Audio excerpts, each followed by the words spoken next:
What happens when a man starts falling in love with his lover right in front of her brother, and that very brother is about to become his brother-in-law? The story begins with a student named Matthew, who is about to become someone's brother-in-law. He starts narrating a story. Matthew had come to Paris from America to study. He was a big movie buff and never missed a chance to watch a film. One day, there was a protest at the college against the administration. Matthew was also present there. That's when a girl named Elizabeth called out to him and said, "Matthew, I see you here every day. You never talk to anyone. You don't even smile. Are you gay?" Matthew was shocked by her question but didn't say much. He simply replied, "I'm here from America, and I don't know anyone here yet, so I stay alone." Hearing that, Elizabeth called her brother Theo and introduced him to Matthew. The three of them started chatting while sitting nearby, discussing movies and other stuff. Suddenly, the police arrived. The three of them ran from the scene. As they were walking, they kept talking and getting to know each other better. Matthew felt really happy. He had just made 2 new friends, but no one knew how long this friendship would last. Later that night, Matthew went home and wrote a letter to his mother, telling her about his new friends, and then went to sleep. The next morning, Theo called and invited him over for dinner. Matthew and Theo had become good friends by then. Matthew went to Theo's house for dinner, and he was stunned. The house was huge. He met Elizabeth's mom, and they exchanged some small talk. Interestingly, the mom didn't even know Matthew had been invited, but she somehow managed to host him anyway. Then he met Elizabeth's father, a poet and a fan of French literature. Elizabeth's father started talking about his inspiration and poetry, but Matthew wasn't interested at all. He was just pretending to listen.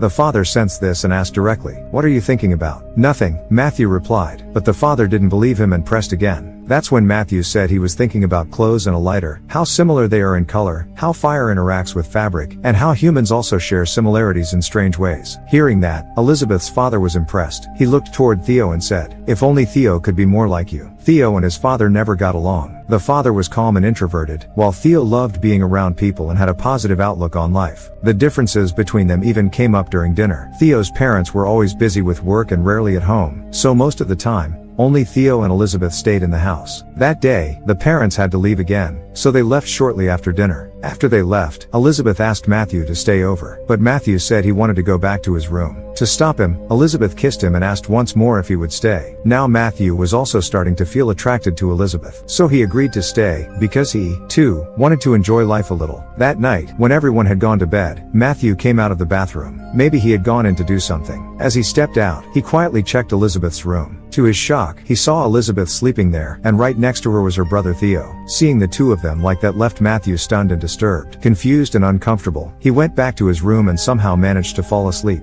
The next morning, while he was still sleeping, Elizabeth came into his room and pulled the blanket off of him. Poor Matthew blushed as soon as he saw her. For a moment, he felt like yelling at her, but instead, he said a few words and then stopped. Elizabeth didn't say anything either. She simply smiled and walked away. But something about the whole situation felt really strange to Matthew. Trying to shake off the weirdness, he went to freshen up in the bathroom. Elizabeth followed him inside. She stared at his lips and said, "I really like your lips," then started applying lipstick on them. Matthew got super embarrassed and tried to leave. But just then, Theo walked in too and started taking a shower. He looked at Matthew and said, "Our parents are going to be gone for a whole month, so we both want you to stay with us." Matthew replied, "But we've only been friends for 3 days. You guys don't even know me that well." Theo smiled and said, "We invited you so we can get to know you." Now Matthew was in a really awkward situation. He turned to Elizabeth and asked, "If I stay here, would it bother you?" Elizabeth laughed and said, "This was all my idea." So clearly, both siblings wanted Matthew to stay, but what exactly they wanted from him was still unclear. After thinking for a while, Matthew finally decided to stay. One day, the three of them were sitting in a room playing a game. In this game, Elizabeth and Theo would act out a scene from a movie, and Matthew had to guess the movie's name. If he got it right, great. If not, he'd have to accept defeat. Elizabeth then acted out a scene from an old classic movie, but Matthew had watched tons of films, so he easily guessed the correct name. As soon as he said it, both Elizabeth and Theo got super excited and impressed. They said, "We've been looking for a friend like you. You're just like us." Then they told him about an old film scene they had always wanted to recreate in real life. In that movie, 3 friends visit an art gallery and then race inside it. Now they wanted to do the same thing in real life. Hearing this, Matthew got nervous. Since he was from America, running through an art gallery could get him into serious trouble, possibly even get him deported. He tried to say no, but Elizabeth and Theo didn't take his concerns seriously. They kept pushing him, trying to convince him over and over again. After a lot of pleading from Elizabeth and Theo, Matthew finally agrees to enter the art gallery. The 3 of them sneak into the gallery and start their race. They manage to complete it without getting caught, so they all feel exhilarated and proud. On their way home, it begins to rain, and they get soaked. Theo lends Matthew some dry clothes, then goes off to grab drinks. While he's gone, Matthew notices some framed photos on a table, including a very very revealing picture of Elizabeth. Embarrassed, he quickly tucks it into his underwear. His behavior makes it clear he's a timid guy. Soon everyone gathers back in the room to play their guessing game. This time, Elizabeth performs another movie scene, and it's Theo's turn to guess. But Theo can't come up with the title and loses the round. As a forfeit, Elizabeth dares him to rock her little toy rocking horse, something no sister would normally ask her brother to do. Theo takes it in stride, though, and rather than feeling embarrassed, he happily gives the little horse a ride. The next day, Theo takes Matthew out to a restaurant. Over lunch, Matthew nervously says, "I've never done anything like this in front of my own sister. You two sleep together, and I've seen you both. What kind of relationship do you have?" Theo smiles and explains, "When we were born, we shared one body. Then we split apart, but our minds stayed linked. That's why we feel no difference between us." One day, the three of them play their game again. Theo acts out a scene this time, but neither Elizabeth nor Matthew can name the film, so they each owe a forfeit. Theo daringly tells them to kiss each other in front of him. Matthew, shocked, stammers, "Don't drag me into this." But Elizabeth treats it like any other dare. Without hesitation, she starts undressing. Matthew panics and tries to run away. Theo blocks the door to stop him, and Elizabeth, now fully ready, joins in. Overwhelmed by their insistence, Matthew gives in and allows them to kiss him. After all, most guys wouldn't mind kissing a girl. Then Elizabeth removes Matthew's shirt, only to discover the hidden photo of herself tucked inside. Realizing he'd hidden it, she smiles. The three of them share a passionate moment. And in that instant, Matthew realizes Elizabeth is still a virgin, and that everything she and Theo said about their sibling bond was true. Theo was quietly watching them make love. From that day on, Matthew started loving Elizabeth every single day. One day, after they were intimate, Matthew asked her, "What if your parents find out about me? What will they think, and what will you do?" Elizabeth replied, "That day will never come, and if we're ever forced to separate, I'll end my life." Later, Matthew feels hungry and heads to the kitchen to get something to eat. When he returns to the room with food, he finds Elizabeth and Theo sleeping together. Seeing this, Matthew says, "You both share such a deep bond. Your relationship is so strong. I feel lucky just to be your friend." But Theo bluntly responds, "Elizabeth and I are one. No one can come between us." Matthew feels awkward hearing that, but doesn't say anything and quietly lies down to sleep. Over time, Theo starts getting jealous seeing Matthew and Elizabeth grow closer. One day, all three are taking a bath together, and an argument breaks out between Theo and Matthew. Theo says, "Americans are so arrogant. They're fighting in Vietnam, killing innocent people." Matthew shoots back, "Not all Americans are like that. I came here to study, not to fight anyone." The argument keeps escalating until Elizabeth steps in and calms them both down. Then Theo challenges Matthew, "You say we're true friends, but what proof do you have of that?" Matthew asks, "What kind of proof do you need to believe in love or friendship?" Then Theo and Elizabeth say they want to clean his hammer, a suggestive metaphor, and Matthew is completely shocked. He angrily replies, "What you're doing is wrong." He continues, "Your bodies might be grown up, but your minds are still like children. That kind of behavior suits kids, not people your age." Then Matthew turns to Elizabeth and says, "You don't know anything. You've never had a boyfriend. You've never even been on a date. You just do whatever Theo tells you." Hearing this, Elizabeth is stunned into silence. The next day, Matthew takes her out on a real date. They have dinner together and then go see a movie. While sitting side by side, they laugh, enjoy the film, and have a great time. Afterward, they return home happy. Meanwhile, Theo is shown being intimate with another girl. Seeing this, Elizabeth becomes deeply hurt. Watching her brother with someone else makes her cry. She begins to feel jealous of Theo. The next day, another argument breaks out between Theo and Matthew. Matthew tells him, "You talk a big game, but you never think about anyone else. If you keep living like that, nothing good will come your way. You need to change the way you live and the way you treat people." Just then, Elizabeth walks in and asks both of them to come to the drawing room with her. When they get there, they see a tent set up. All three of them go inside the tent together. When Elizabeth and Theo were little, they used to sleep in that very tent, so they decide to sleep there again. All three of them lie down in the tent and fall asleep together. That same night, their parents return home. They look around the house searching for the kids and eventually find all three of them sleeping together in one place. Seeing this scene shocks their parents. Without waking them up, the parents quietly leave the room, go to another room, and leave behind a check. Then, they leave the house. The next morning, when Elizabeth wakes up, she notices the check left behind in the room. She immediately realizes that her parents had been there and must have seen everything. The guilt starts to overwhelm her, and she begins to wonder what her parents must think of her. Feeling ashamed and emotional, Elizabeth begins to cry. She walks into the kitchen. Then she quietly returns to the tent and lies down again. Outside, a protest is going on in the streets. Suddenly, a stone from the protest breaks through one of their windows, waking both Matthew and Theo. Matthew asks Elizabeth about her smile, and the three of them start looking around the house for the place where that smile was born, maybe searching for a memory or some happiness. As they head downstairs, they end up getting caught up in the protest, joining in and supporting the cause. Matthew tries to stop Theo and Elizabeth from going too far, telling them that they shouldn't be doing this, but they don't listen. They keep moving forward with the protest, more and more passionately. At that moment, Matthew realizes something. These two don't understand the language of love or reason. Left with no other choice, he walks away from them. Matthew was never someone who liked violence or chaos, so he chooses a different path and walks off in the opposite direction. Meanwhile, the police begin to respond forcefully to the protesters, moving in on the crowd, and that's where the movie ends. So, what do you think? Was Matthew right to walk away? Or were Theo and Elizabeth right in their own way? Let us know in the comments. More videos coming soon.